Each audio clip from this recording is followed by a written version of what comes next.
Without further ado, Brian Peskin. Thanks. No, go right. Thanks. I really appreciate everybody taking the time and effort to come out. I'll try and turn on both sides so I can talk a little, and then I'll move to the side. Everybody hear me okay? So I'm an electrical engineer by training. The question is, how'd you get into the field of, medical science, medicine, and all? Well, the medical community let my wife down. She became type 1 diabetic, doing everything right, in her 30s, exercising her tail off, low fat, everything. She went to a clinic in California, came back, higher blood sugars. So it was like, Brian, you're a good science guy with the engineering. Can you look at health and tell me what the problem is? So after about 5 years at MD Anderson's Jesse Jones Library, I decided I had to publish because the medical science was on the left and the popular nutritional nonsense was on the right. And I'm a scientist. So you'd go to the health store, and this is what I did. I'd read a book by Atkins, no carbs. You read a book by Ornish, all carbs. Diametrically opposed. You go, who do I believe? Answer is nobody. I believe science. There's physics, there's biochemistry, there's physiology. There's about 300,000 medical textbooks at MD Anderson's hospital. It's one of the top 10 in the world. And I went back to 1850s for the Lancet, premier medical journal today. This was out of London, England. 1850s. I had my hands on it. So anybody that says we didn't know everything back then, it wasn't tracked back then, get into a medical library and learn something, because you're wrong. They knew exactly what cancer was in 1900. Things were categorized. We're getting highly, highly misled. So here's a few of the biggest mistakes, myths in medicine. Lowering cholesterol stops heart disease. Anybody here believe it? 1% at best. This is by pharmaceutical companies. Means NNT of 100. I treat 100 patients, 99 get a problem, 1 doesn't. That's an NNT of 100. You want a very low NNT. You want 1. How do I get an NNT of 1? Insulin. I shoot you with insulin, your blood sugar goes down. I give you a statin. NNT of 1, 2. Your cholesterol is going to go down. And I'm going to tell you why it was a good attempt, but it doesn't work. So we're going to talk about that. It's tied to the structure of cholesterol. Staying out of the sun. How many of you stay out of the sun, avoid it because you don't want to get skin cancer? That's what we're told, right? My cat looks for the most sun to sit in the spot every day, whether it's inside or outside. They have an innate intelligence. And if you look at the South American countries, they're all in the sun. The problem isn't the sun. You need the sun. You make vitamin D from the sun. So everybody has a vitamin D deficiency, right? Because we're all told to stay out of the sun, take sun blockers. So again, we're given the deficiency by the recommendations. Answer is to stay out of the sun is to have the right structure in the skin so your skin can take the sun. And this is all tied to PEOs. We'll talk about that. But it goes on and on. Here's how bad it was. Houston Chronicle last week. Anybody see this? Looking at preventing Alzheimer's with parasites. Anybody here see this? Yeah. I had to look at it 3 times. Parasites. Number one, it's going to give you a problem if you eat a parasite. But to say something as bad as this shows complete lack of insight into what possibly is causing the disease. So I'm an engineer. We have cause-effect. We have a system. We have an output. We have an input. What's the input? What you eat. What's the system? You. What's the output? How sick you are, how fat you are, what your energy is. Real simple. So I guess very early on, the problem is in the input. Why? Because all diseases cross economic barriers, right? Doesn't matter socioeconomic barriers. Rich people get cancer, poor people get cancer, everybody gets heart disease. Everybody's getting cancer. By the way, the statistics are 53% of women, 70% of men. So on average, everybody's getting cancer. Well, it's in the genes. If it was genetic, the species would die. That's about the stupidest thing I've ever heard. And in the Hidden Story of Cancer, I have a whole chapter dispelling that. Top molecular biologists, even the guy that came up with the oncogene thing, Weinberg out of MIT, it's where I went to school, reversed it. Anybody here see that? It's not genetic? No. Said the number of genetic mutations that it would take to get cancer is above the number of mutations they ever see. And now they go, well, you get the thing and we think it's genetic, but there's 30 different mutations and we can't tell what's doing what. It's because it's not genetic. Turns out something tells the genes to turn on and off. It's not just what you're born with at all. So it goes on and on and on with the nonsense. So I want to tell you a little bit about, there's only 3 components of food: protein, carbohydrate, and fat. So I'll start with carbohydrate first, because we were told to live on a high carbohydrate diet, right? Well, the medical community, the nutritional community made Americans the fattest people in the world, and everybody is diabetic. Dr. Habib, a superb diabetic endocrinologist, all he does is diabetes, said, Brian, pre-1940, you know the number of diabetics, type 2? 0. Did not exist. So type 2 diabetes is a created disease, of course unknowingly, but we did it to ourselves, listening to wrong recommendations with no science. And what happens here? Well, publishing has become an end in itself. So I'm, at a university or I'm at a hospital and I've got 300 papers with my name on it. You've got 50. Well, I'm 6 times better because I have 300 with my name on it. This is the way it's looked at. My comment would be, you got 300 with your name on it, you should be embarrassed as heck. What have you accomplished with those 300? What's been eliminated? Is there a disease eliminated? Is there a new procedure and surgery? What'd you come up with, 300 paper? Well, number one, they do grad students or fellows. They just slop their name on it, so it's not their research, they're just tagging along. But nothing gets done. I stopped looking at the medical articles long ago because there were so many. I would look at the abstracts, about 600 a week. Out of the 600, 2 should have even been published, and the others, they just do it. It's become an end in itself. The physicians I have a lot of empathy for because they are so overloaded with patients, they don't even want to see any more of this. It's very hard to get a physician to spend 2 extra seconds looking at anything in the nutritional field because they're exhausted. We keep getting sicker and sicker. So, carbohydrate, there's 2 types. The biggest one is called a glycemic carbohydrate, and that means you eat it, it hits the blood sugar in the blood. Makes your blood glucose go up, okay? That's the diabetes. You go, well, is there any other type? And the answer is yeah. Get a complex carb like celery, that will do nothing. There's also carbohydrates, and there's different systems that use sugar that don't hit the bloodstream. GLUT4 is the big one, and that's tied to insulin, but there's about 15 other ones that don't hit the bloodstream. How much sugar is in the bloodstream? When I saw this, I fell off of my chair. We're told to have a 60% carbohydrate diet, right? It means 2,000 calories a day. 60% is 1,200. Divide it by 20 calories. It's a teaspoon of sugar. That's 60 teaspoons of sugar a day is what we're told to eat. Or we have been. Not in the paleo ones, but in the carbohydrate diet of the 80s, the 90s.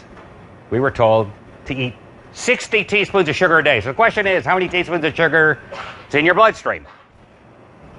Well, they don't give you teaspoons of sugar. They give you millimoles per deciliter. The answer is 5. So I'm an engineer. I want to see teaspoons of sugar. I know what a teaspoon is. I don't know what a millimole for blah. So I spent 10 minutes, and it was 7/10 of a teaspoon. So how the heck can there be 7/10 of a teaspoon? Less than 1 teaspoon in 5 quarts of blood. Must be off by a factor of 100. Maybe it's 70. And give it to somebody else. Goes, yeah, it's 7/10 of a teaspoon. So here's the thing. It is. We have less than 1 teaspoon of sugar in the whole bloodstream. And the average American is eating 60 to 100 a day. Okay, is that a problem? Maybe it just goes away. It does go away into fat. That's called the insulin response. So to maintain that 1 teaspoon, and that's 70 to 90 milligrams per deciliter, you prick your finger. My wife's type 1 diabetic, I told you, so I have a test lab right there. I can check all kinds of stuff. So she checks it.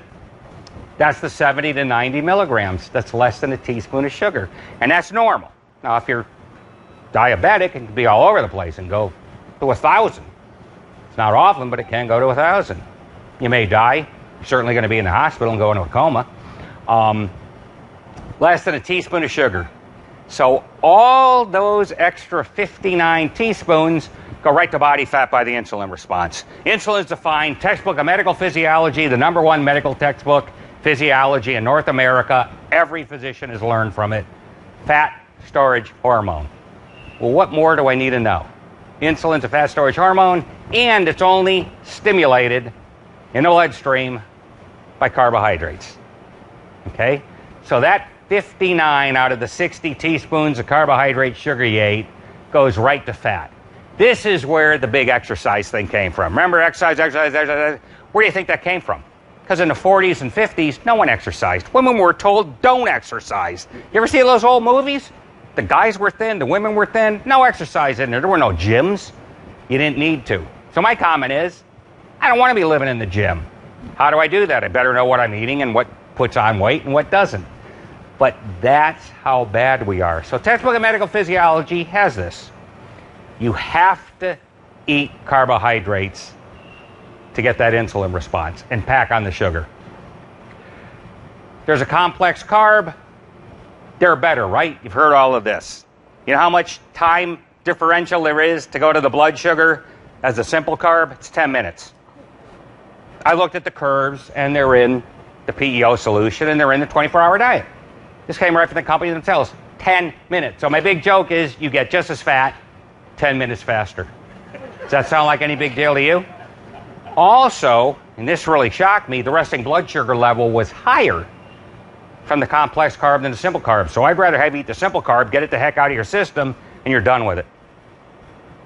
So this whole thing with, complex carbs and whole wheat pasta, you're better off with the white pasta. Now, you want organic stuff is better. Forget the whole wheat being better for you. It's the same amount of carbs. Yeah, there's a tad more of bran in this and that. It's insignificant. You're wasting your time. Eat it for the taste. So carbohydrates make you fat. And if you look at how much carbs are in a can of Coke, could be 8 teaspoons of sugar. So here's a number, memorize it, 20. Every 20 calories, it's a teaspoon of sugar. So just take the calories, a carbohydrate. A calorie means, by the way, how much energy I get from burning something. Nobody eats calories. So this is really stupid when people talk like this. That assumes you're a heat engine, and this is why the calorie theory is wrong. And by the way, the calorie theory was disproved in 1893 by Professor Fick, MD, medical physicist. We're not heat engines. We're not burning stuff in a fireplace. We're eating for structure, right? And that's why the whole calorie thing went away. We're not just burning food for energy. You have muscle that's made from protein. You have tissue that's made from protein and fat. It's not getting burned up. So all the nutritionists, half of the medical field is in the calorie stuff, calories eaten, burned up, how fat you get. Utterly wrong. This was shown, you had all the books in the 1940, 1950, martinis and whipped cream, calories don't count. Atkins just stole it from other people. He didn't have anything original. South Beach Diet was nothing original. None of this stuff's anything original. This has been around, but the medical science says the same thing. And that's what I like. I don't go doing things with studies unless I know what the study's going to show. A study should confirm established medical science, not be counter to it. So when I see half these things saying the study showed this, I go right off the bat, it can't. That's like saying I drop a ball off the roof of this building and it's going to go to the sun. It can't if it's a ball. I'm not saying it's in helium or something that's like gas. But you take a ball, you take a brick, it's going to hit the ground every time. And you don't have to keep doing experiments. It's like with fish oil. There's supposedly 15,000 fish oil experiments. Why? Why do you need so many studies? With gravity, you have 2. I do one, the ball falls. You do one to check it. Yeah, it still fell a week later. We're done. It's a reason you do it, because there's a chance the study's wrong. And it's typically every 5 out of 100 studies show it works when it doesn't. That's the price you pay for probability theory. So that's why you do it. So if you do 1,500 times 5% is what? 750. So out of the 15,000 studies, I have 750 that failed, but they look like they succeeded. I just point to them, the heck with the others, and that's what they do. That's how you're all conned. Everybody's conned. The medical profession, the individual, everybody. And I can't blame physicians because they're typically not trained in statistics. You know, it's not their job. And what they do is they make it really pathetic because they take the topic or the summary and they lie a lot of the time. The article does not say what the summary does or what the textbook, not the textbook, but the newspaper or the magazine states, because they want to fluff it up and make it sensational. You always see this stuff in the paper, right, about the next big discovery. How many of them pan out? Next to none. Oh, this is going to revolutionize this, and then nothing, nothing, nothing, nothing. And that's why, because there was nothing ever to begin with. So carbohydrates really are a major problem. When you look at a cell, there's no carbohydrate in the cell. Okay, it's half fat, half protein. You have 100 trillion cells. A little bit of carbohydrate in there. Yes, carbohydrate does give you energy. It is not the brain's preferred energy source. I hear that all the time. Absolutely wrong. Your own body fat, and fat is the brain's energy source. By all this carbohydrate dosing, you're forcing the brain to run on carbohydrate when it doesn't want to. And that's a major problem. So fat is your number one energy source, not carbohydrate. So carbohydrates typically aren't real swift. Protein. A couple things with protein. Well, if it's not fat or carbohydrate, it's protein. So that's meat, proteins in cheese. There's fat too, of course. Typically, there's a certain amount of fat, protein, and carbohydrate in almost anything. But the majority, for example, in a steak is going to be protein and fat. A couple things with protein. You can't eat too much. You're going to kill your kidneys. That's absolute garbage. Even have stage 4 kidney specialists. A lot of them don't cut back the protein. Your kidneys have infinite capability to dump hydrogen ions. That's what you're talking about here. Unlimited. You're not going to overdose on protein. Now, should you be eating a pile of steaks and protein? Well, I used to eat 1.5 pounds a day. I just wanted to see if I'd lose weight. So I did this for months. Yeah, you lose weight. I didn't like knocking off that number of animals, though. So I didn't really like it. But I still like steaks. But I eat less of them now. Other thing with protein is 60 to 70% of the protein is burned up in its own digestion. Takes a lot of energy to break apart the protein, okay? Takes almost no energy for carbohydrate. If you want to decrease your metabolism, carbohydrate does it. There's nothing, because there's no, quote, nutrition in there. There's nothing in it. Plus, they typically, more you eat, the hungrier you get, right? They can't eat just one. Give you a cookie. You're going to stop, you're going to eat the whole bag. That's what my wife did. That's what most people do. One chip? No, I'm eating the whole bag. It's called positive feedback. That's not what you want. You want negative feedback, and that's the insulin response. So you get a big spike in the insulin, then you get a low. Because you've eaten so much of it, nature never intended us to do that, so it overshoots. And then it goes down. That's when you want more, to get your blood sugar higher. So you're always ping-ponging. This whole thing with balancing blood sugar is insane. Your body does it. Doesn't need you worrying about how to do it, just like pH balancing in the blood. 735 to 745. Nature does not need you taking high pH water, for example, to change something. It does it. But back to the protein. 60 to 70% of the protein is burned up in its own digestion because it takes so much energy.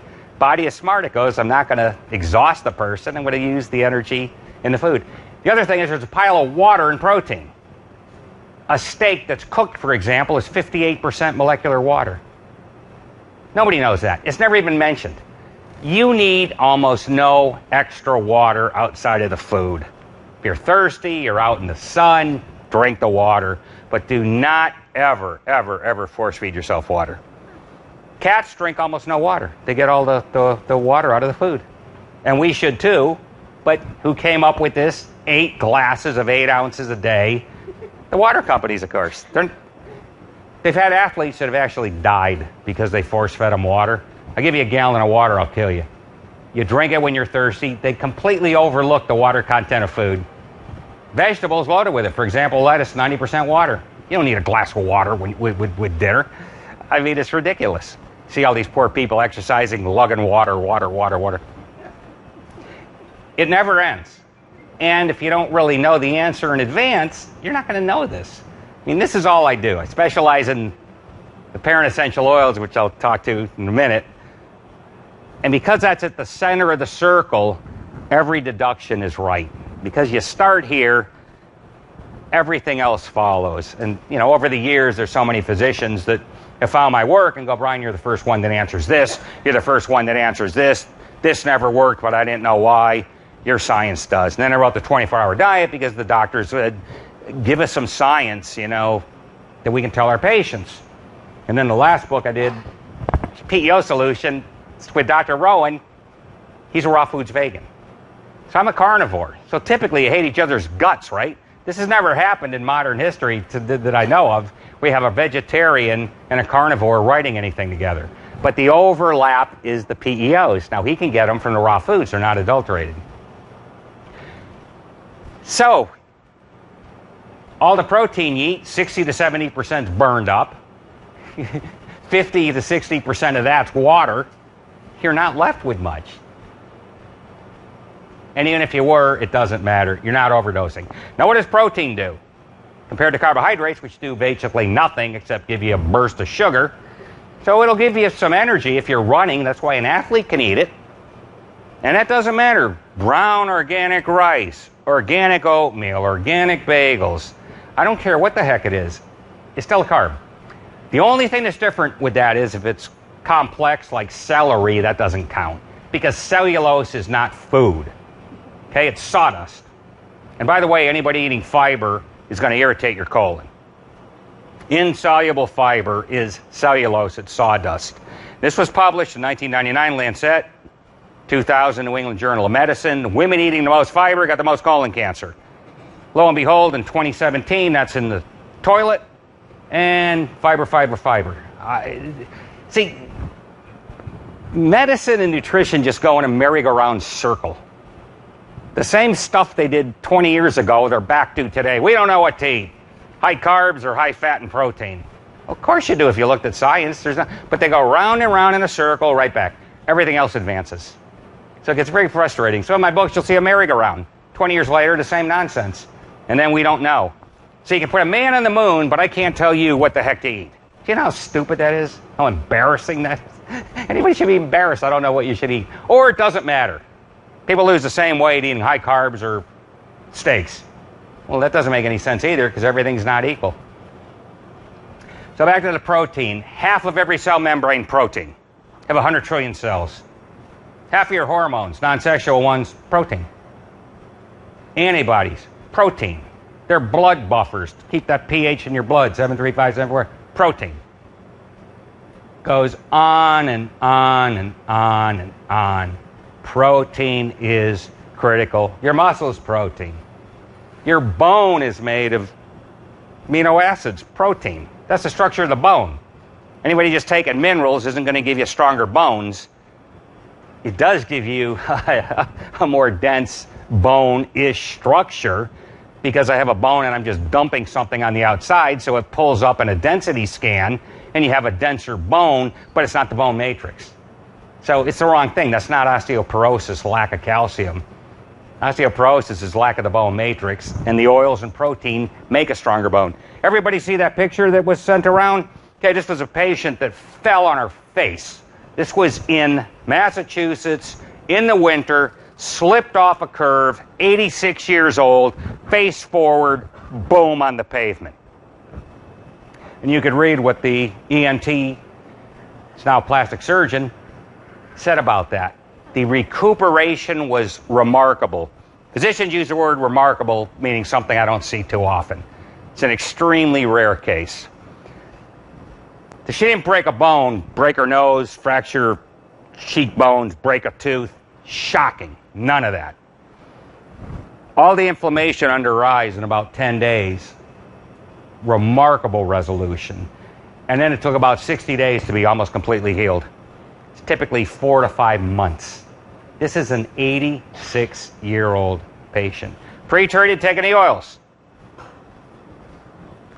I've seen a lot of this. People fall. They don't fracture anything taking these oils and eating still normal amount of protein. But it's mainly the oils. You want a bone that's flexible. You don't want a hard bone that you've dumped a lot of calcium on top of. It's going to fracture. It's just like I take a glass bottle, drop it on the ground, it's going to break. That's not what you want in a bone. Of course you want some integrity and strength, but you want it flexible so it doesn't crack. So protein is very, very important. How do you get it? Doesn't matter too much. Can you cook it? Yeah. Problem with steaks, by the way, is not the protein, is not the red meat, it's what they give to the animal. It's the steroids and hormones, period.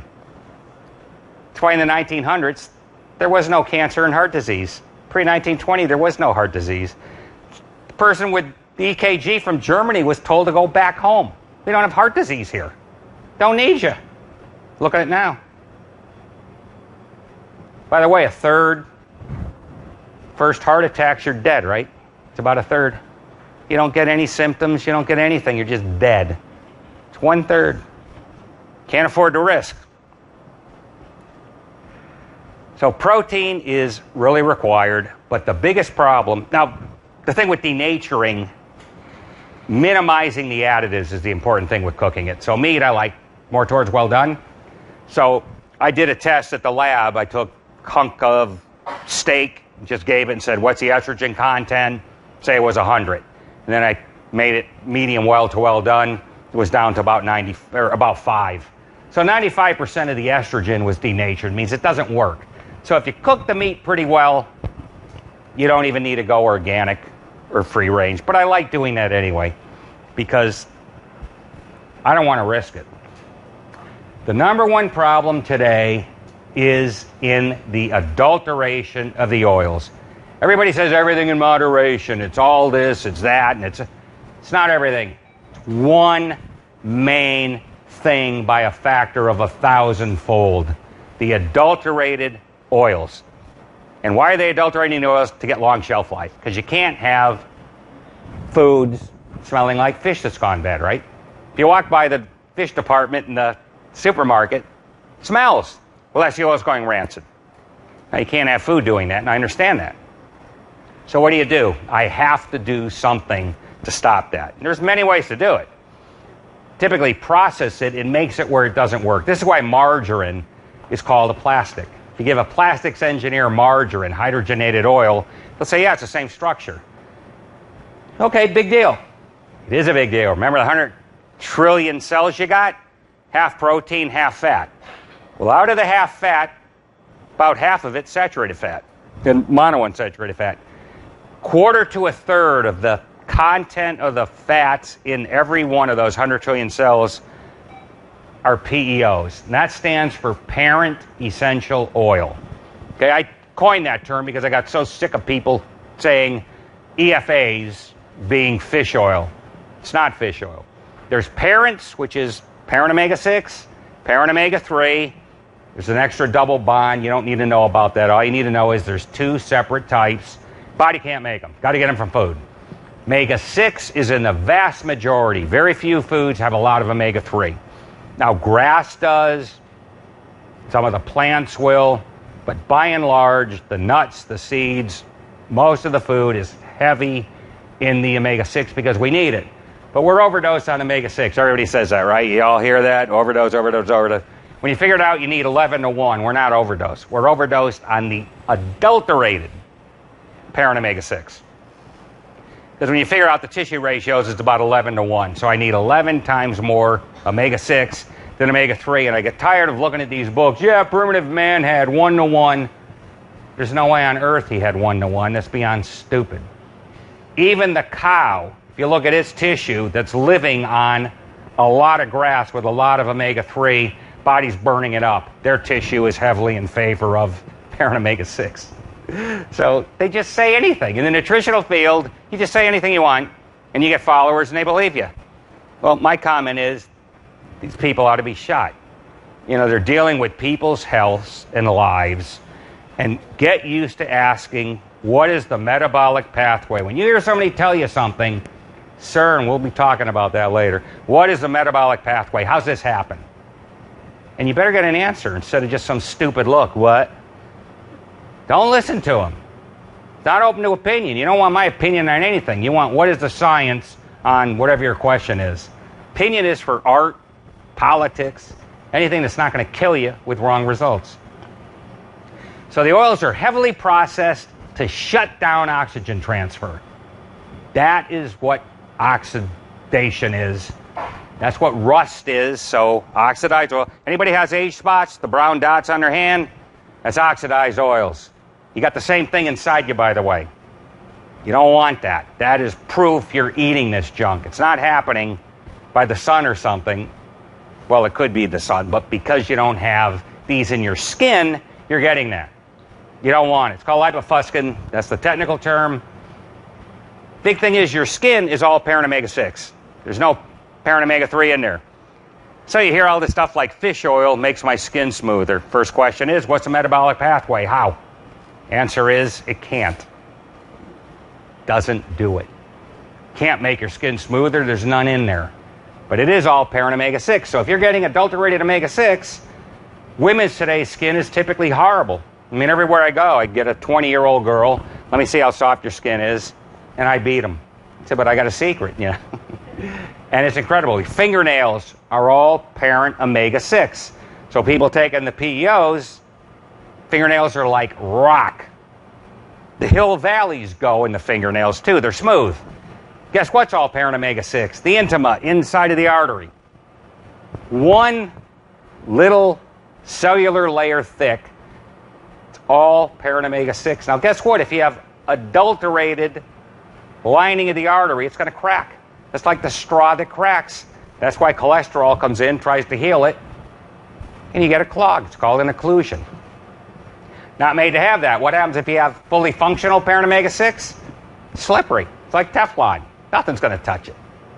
So to stop a heart attack, if any of you care, and you should because that's the #1 killer of everybody, only 2 ways if you really get a heart attack.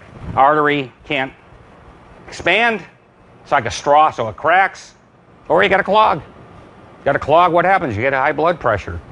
You know, take the spigot of your faucet and turn it so and there's no flow. Stop those two things, real easy. Well, guess what? The parent omega-6 side does it. They actually make the inside of the artery wall so it's slick. And the derivatives from the parent omega-6, so there's parents and there's these things called derivatives. Derivatives typically don't make up the cell itself. Okay, they're not structurally in there. They may be in the cell membrane, but they're not making the tissue like your skin is made up of the parent omega-6. The derivatives are eicosanoids, so they work very fast hormones. They don't hit the bloodstream, but it keeps the platelets from sticking together. In this case, they're in the blood. It's got prostacyclin, and you have PGE1. That's the body's #1 anti-inflammatory. Prostacyclin makes it where the platelets don't stick together, and they don't stick to an arterial wall. Well, if they're not sticking, how do you get a clog? Oh, but if you cut it, you know, if I cut my skin, I'll get blood, and I'll get a thrombosis. That's a scab, right? Well, it should dissolve away. And with the PGE1, it will dissolve away. And this is known, 1981. This was looked at in Germany. So this is all in PEO solution. I give you the science. I give you exactly where it is. What gets me is I'm very good at connecting dots. Seems today nobody connects dots. Remember all these medical journal articles? Nothing's connected. You did 300 articles? You did 500. You're extra brilliant. What's connected on it? What's solved? Nothing. That's the problem. They just print and print and print, and nothing is ever resolved. Doesn't lead anywhere. It's an end in itself. Tragedy. It's a real tragedy. So if you don't want to get a heart attack, unadulterated parent omega-6. Remember I told you the oxygen transfer? That's why you get the parent omega-6 in the cell membrane. It allows oxygen to go in easier, and it disassociates. So the membrane itself can disassociate and take its oxygen in the membrane and shove it into the mitochondria where you need it. That's how the energy's done. It's a whole lot about this. Cancer has one cause, by the way.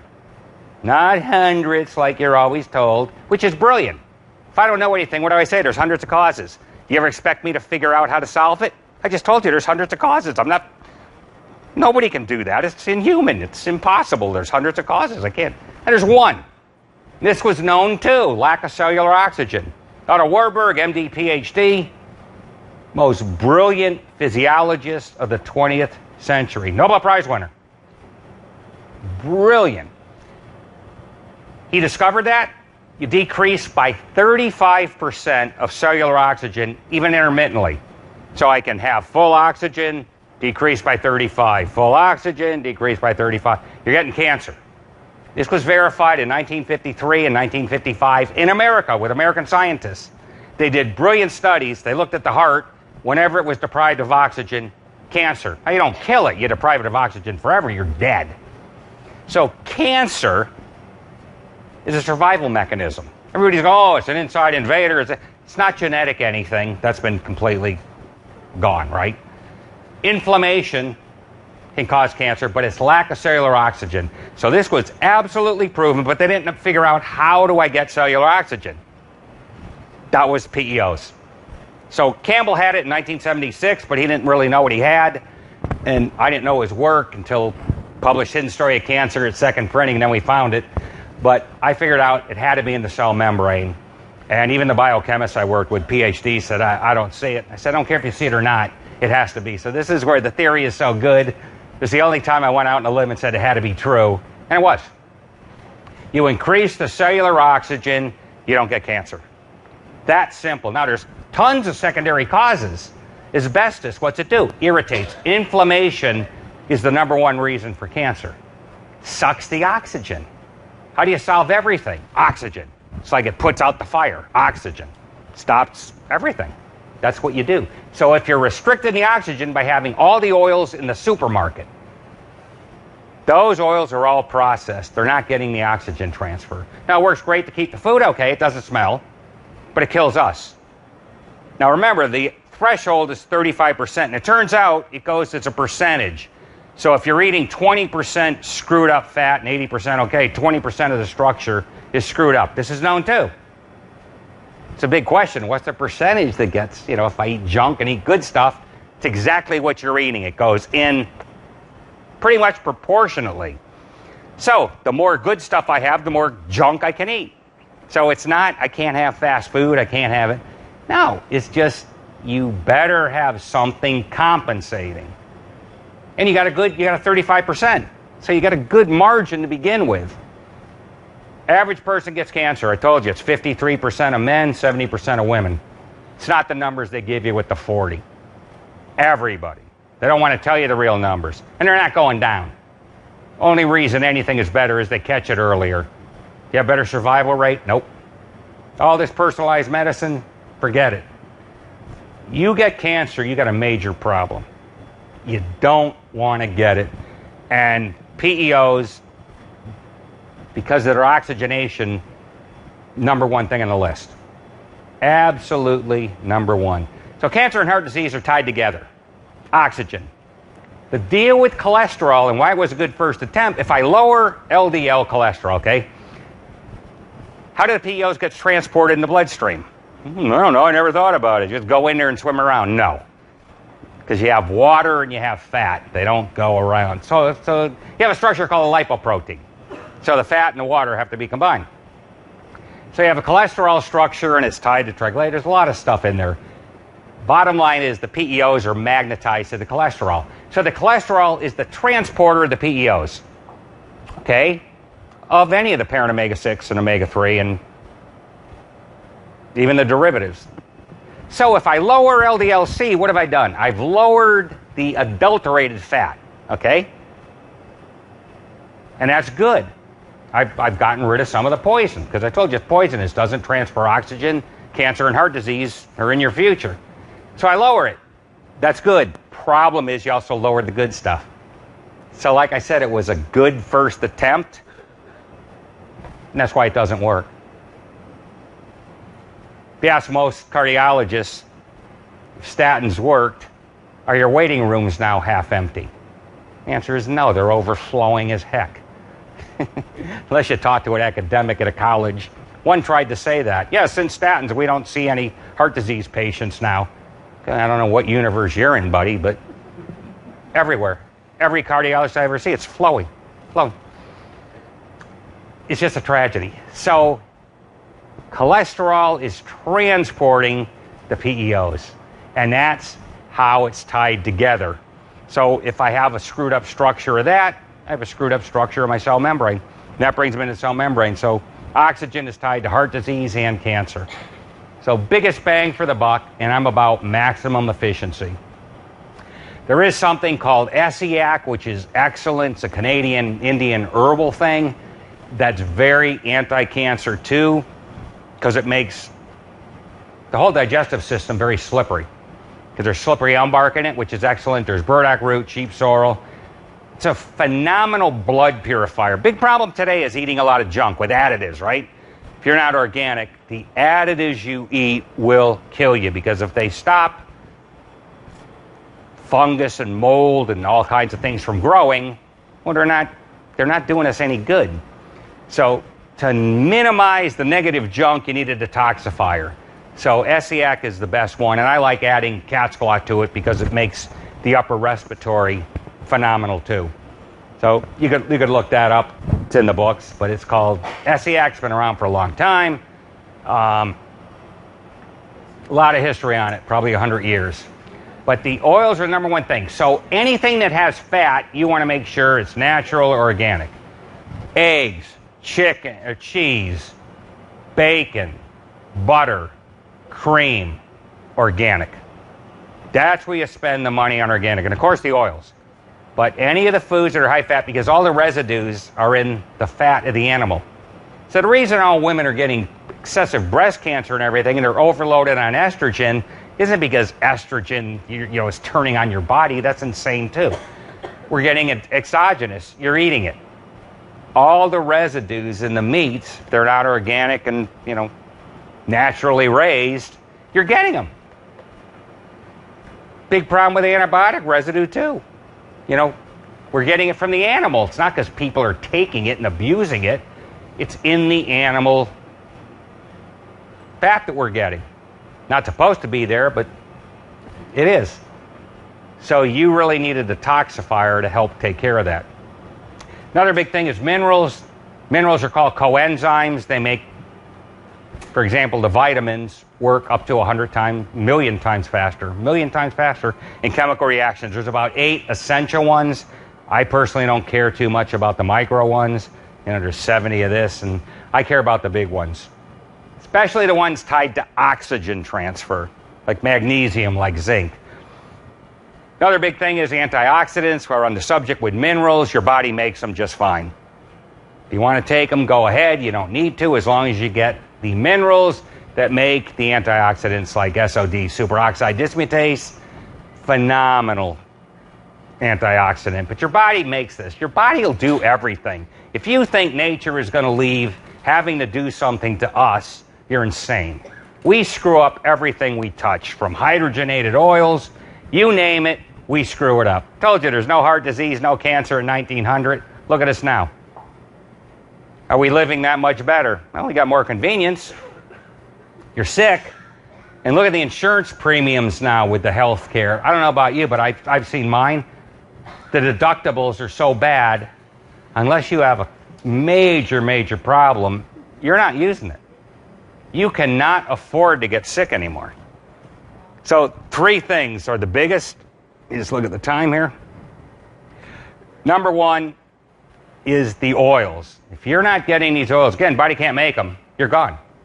So you need the unadulterated oils. You need a brand formulation with more parent omega-6 and 3. Remember I told you body uses 11 to 1, so you need more omega-6 and 3. I like having some GLA in it because that's the immediate precursor of PGE1, which is the body's number 1 anti-inflammatory.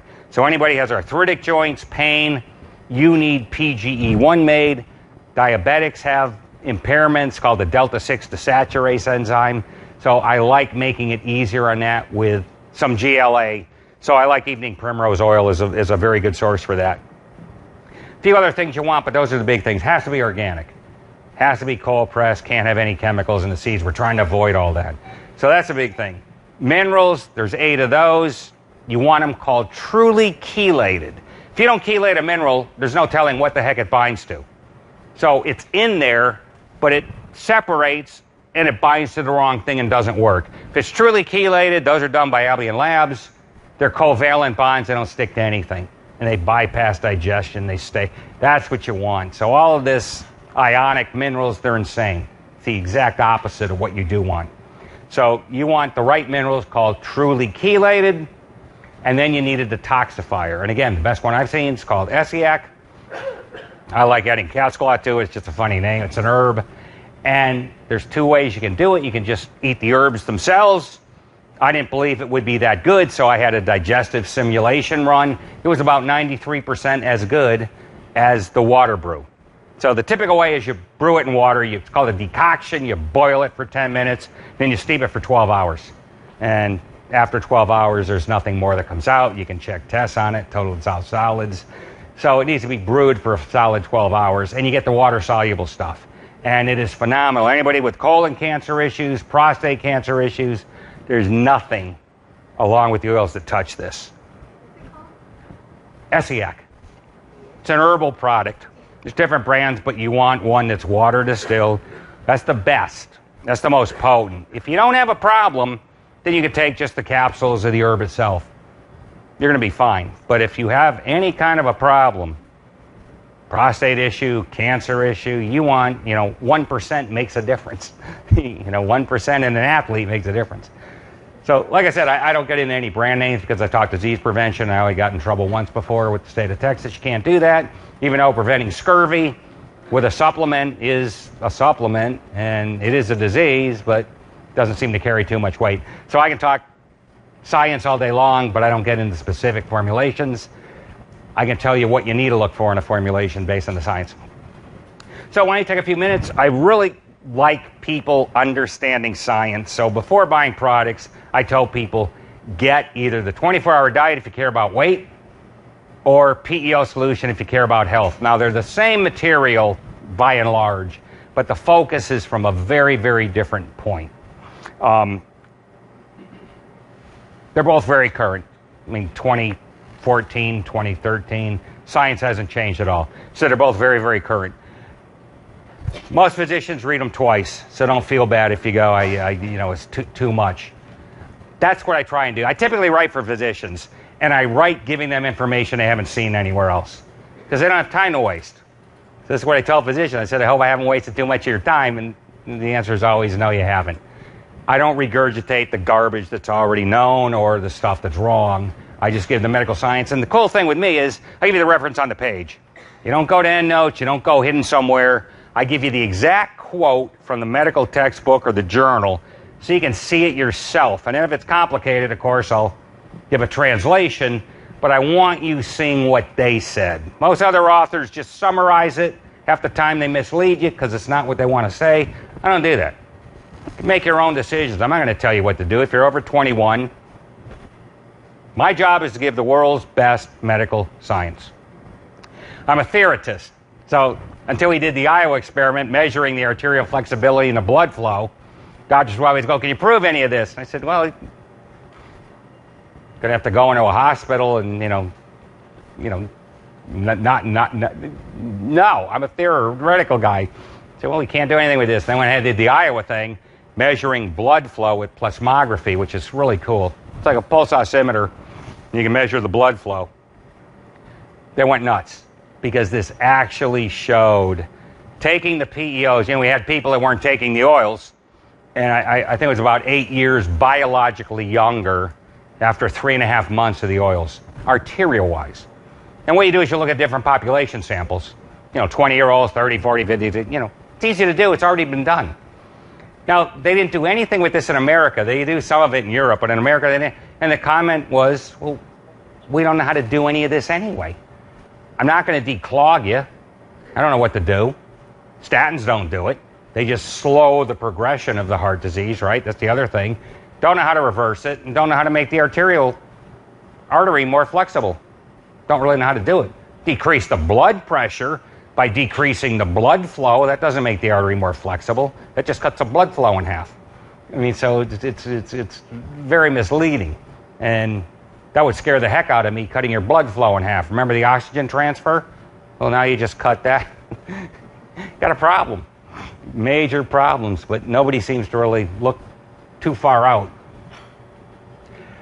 So it's a major deal. So these are the three things you want: the oils, the minerals, and the detoxifier. So take a look at the books. Like I said, diet, 24-hour diet, and I did that with an Italian doctor.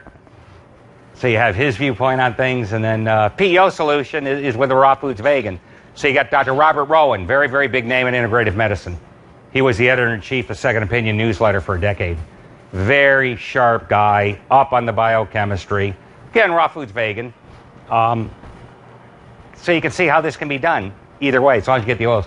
But take a look, and then we'll come back in maybe 10, 15 minutes. And then have all the questions after we come back. Okay, how much and what quantity? Yeah, good question. For the oils, I like prophylactically, meaning you don't have a disease or any condition you're wanting to treat. 1 teaspoon is good for a 160-pound person a day. It's that powerful. So you got 100 trillion cells, that's going to get into that? Yeah. How'd you figure that out? Empirically. I mean, this is all I do for 20 years. Took a long time to figure this out. All over the world, physicians all over the world. And it's gotten to the stage where MD Anderson is taking this real seriously. It's the #1 cancer center in the world, the #1 plastic surgery department in the world, the #1 plastic surgery fellows in the world looking at my science. So that's pretty good. It's taken a long time, but that's pretty good. So this is state-of-the-art stuff, and you can judge for yourself. But that's how much you need. You don't need a lot. It's very conservative. How much is MD Anderson using for cancer patients? Since we're going to be in the surgery for mastectomy patients, that's where we're starting here. So we'll answer that when you come back. But take 10 or 15 minutes. If you have any questions, I'll answer them as long as I know the answer. And if I don't know the answer based on science, I'll tell you that. Somebody's obligated to say, I don't know. I don't know why people, they won't tell you that. They just make up an answer and give it to you. Well, you asked for an answer, you got it. Yeah, but it's wrong. It doesn't even make sense. I mean, 2 and 2 is 4. You can say it's 6 all you want, but don't accept that. So, a few minutes, come back. Thanks.